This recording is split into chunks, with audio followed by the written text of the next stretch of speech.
Jason, it's great to have you. Stephane, thanks for having me.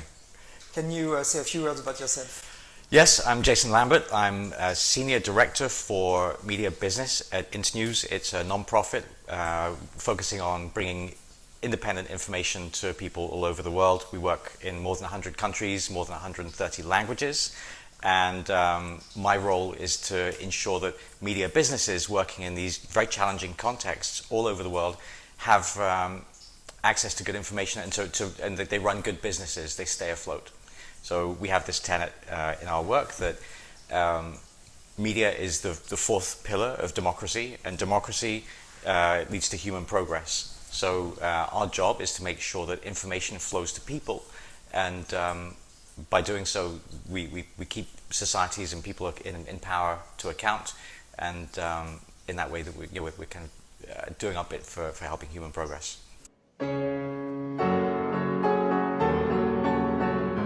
So can we go just one layer deeper in what you do exactly? So if I'm a media organization in a country with a government, either try to suppress freedom of press or whatever, what do you do for me?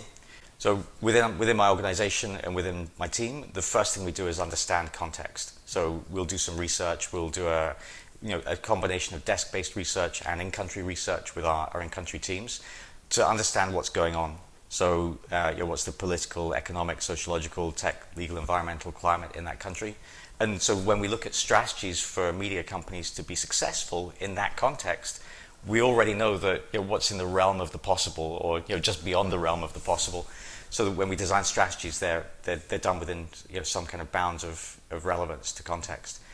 Then we start working with individual media organizations as partners, and we look at their organizational resources and capabilities, we do capacity assessments, and then very quickly we go for quick wins. Because in media, my view on this is that every day as a media organization that you're not optimized is a day of revenue, a day of growth that you'll never get back. So from the way that we're useful to those organizations is that we see so many media organizations in quite a large number of countries. We can very quickly say, right, this is working, this might need to be tuned up. We tune up websites, mobile apps. We look at their the way that they run their business, their infrastructure, their cost base, and we look for the quick wins, because that also gives them confidence in us that we know what we're doing, and then we can build on the more in-depth things like formulating strategies and making longer-term plans with them. But yeah, it's an iterative process, and really no one size fits all. So what's in the way of scaling that? Because that sounds like great work. Yeah. What stands in your way? Great question. So the problem with that until now has been that it relies on tacit knowledge from people that have gone to all these, or they've seen and worked in these different contexts, and had that experience. And so when I was at DTU, the Technical University of Denmark, I wrote a paper for my final master project, which was about how to scale this stuff. So the paper was about creating a framework to understand different combinations of market context and media organization type, and really generating playbooks on how those organizations could become successful in those contexts. That piece of research then fed into, I had the right audience for that, and showed it to people within my organization and within the United States government, and they liked it as well and thought it had legs, and they then wrote a more holistic program around that research and other programs and other knowledge they had from of course working all over the world. And we then had essentially a concept that we could take to market, and that concept was announced at the Democracy Summit from the Biden administration in late 2021, and we got an announcement of multi-million-dollar funding to actually create this thing that would scale this type of work. It sounds like it's a bit like an ecosystem that you are activating. Yeah. How do you enlist those partners? What are the motives for them to join you in those efforts? Gosh, so we've got partners on many different levels. So first of all, solving these problems isn't something that a non-profit can do by itself. It's not something that media organizations can do by themselves. we work with media, non-profits, we work with governments, and we work with business, private sector as well. And that's, I think, the way that we're seeing this working. The other part of it, working with partner organizations that are, let's say, a bit like us, that work in the same space as we do, we have to see the bigger picture in that. And we know that we all have our own ways of doing things, we all think that we do great work, and we all actually compete with each other in many senses. But we have an approach which is that if we collaborate, we lift all ships. And everyone can do much better together if we collaborate in some ways.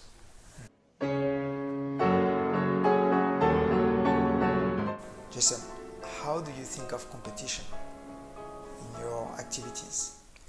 Gosh, competition is a tricky thing, because in our space we're, I suppose, really the overarching goal of our work is that we want to ensure that information survives. So this is a social purpose piece of work that we're doing. It's all about social purpose.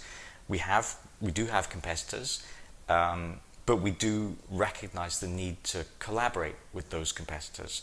So in the work that we're doing, especially in the Media Viability Accelerator project, that really is, I suppose, about co-opetition.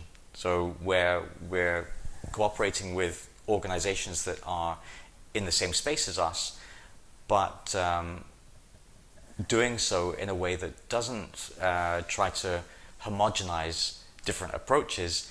Rather, we try to create a platform for more innovation to spring up and for more different kinds of approaches to spring up.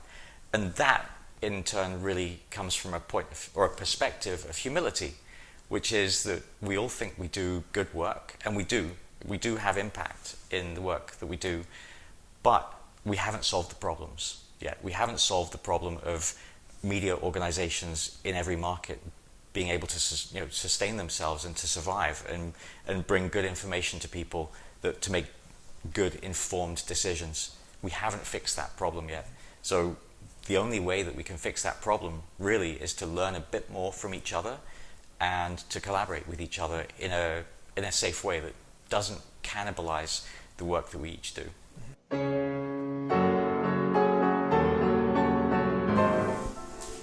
learned something about you right now. You are very ambitious, but also somehow humble. Oh, okay. Thanks, Berit. Is that part of your values? Not to be too kind of shiny and too pushing forward in your personal style? I don't know. I think maybe that's changed over the years. I might have been... Yeah, no, I think it's... I feel part British and part Danish, and certainly the Danish values come through quite a lot there, which are, don't think that you're, above anything else or above anyone else. I think especially with the kind of work that I do, it's really important to stay focused on the mission. So I'm very, very conscious about the need for me to also work hard to develop those good relationships, and to work probably harder than ever to communicate with people and to bring them on board and to make them have or to encourage them to share the same vision that we do. What that I do. Personal strengths are you using to create those very useful and necessary relationships with other people? Yeah, I think there are different ways of getting people on board with the way that you do things or with a project, and I suppose that maybe so far I've used the technical expertise that I have as a way to convince others to come on board. Is that enough necessarily? I don't know. It's actually, I do know the answer to that question. It's not enough. And part of being convincing and part of creating alliances is being deeply invested in the success of other people. And that, I think that's, for me, probably, it's a perspective that I've had to develop. Okay. Yeah, because you have different types of people. I'm one of these people, I think, that gets very stuck into a project and my own perspectives, and sometimes you have to take yourself out of that and empathize and see from someone else's perspective, and actually also just shut up and listen sometimes a bit. Shut up and listen. Yeah. I'm listening to you. I start to build a hypothesis that you also connect with other people by showing underlying feelings. I don't know how much aware you are of it. When you are passionate, it comes so much across, with a lot of energy, with a lot of power. When you are worried, it also comes across. Yeah. Then one can see it here in your voice, in your body language, and you convey your worry and your fear of what might not go the right way in a very convincing way. Okay. That is showing feelings. Yeah. Are you aware of it? Not consciously, I wouldn't say, but I think that I'm very direct as a colleague and as a leader and as a person. So if I feel that something's good, I'll say it. If a colleague has done something fantastic, I will shout about it to the whole organization and the whole sector. If I think that I've done something which is not great or could be done better, then I like to think that I would own that. And then I also I experienced you asking for personal feedback. You said, do I speak too fast? And then I said yes. And then you immediately took it and changed your way of speaking. Yeah. Is that part of your leadership approach, asking for feedback, being open to it? I like to think so. I don't know if everybody thinks feels that way, maybe, who works with me, but at least I try to do it. Yes, like you did. Yeah. Very kind of in a very open way. Yeah.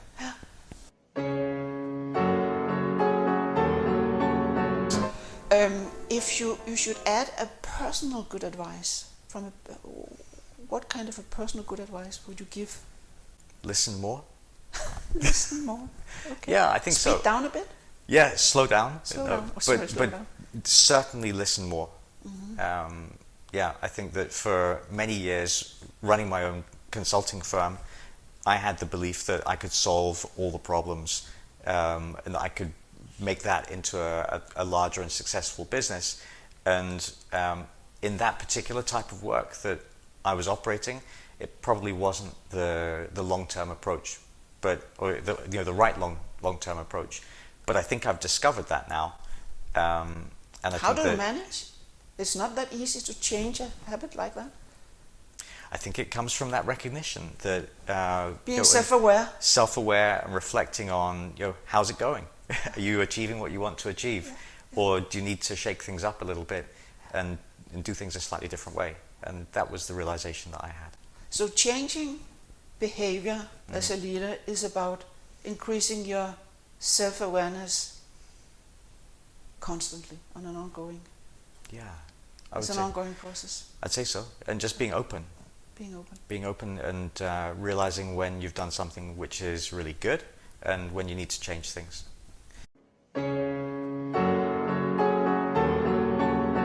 Berit, what did you notice about Jason? The first word that comes into my mind, it is passion. And it is passion for the greater good. And it is, he shows it so convincingly, so you actually want to kind of go with him, to join him. It's a huge asset, a huge strength. Being value-driven, collaborating with media systems, helping human progress. And he also comes across as a person who is really capable of seeing the bigger picture and then figuring out what would be a clever move. How can we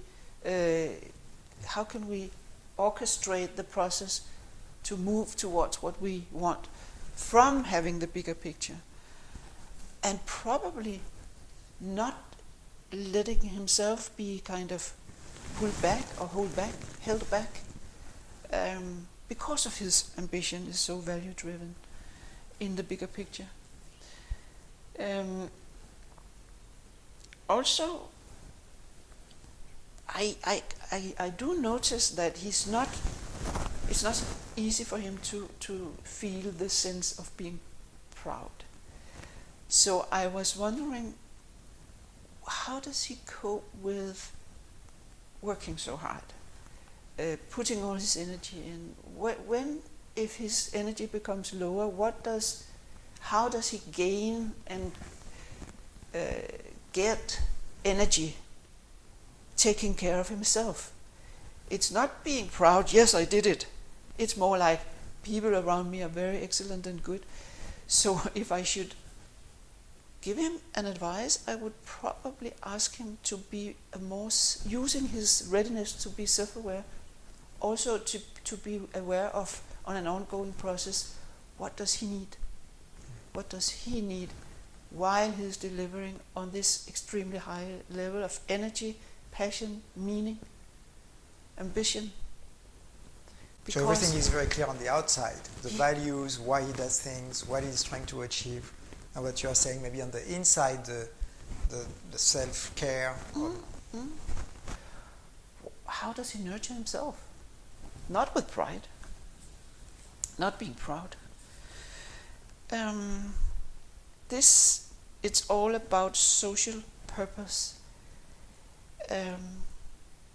It connects so nicely with his personal style.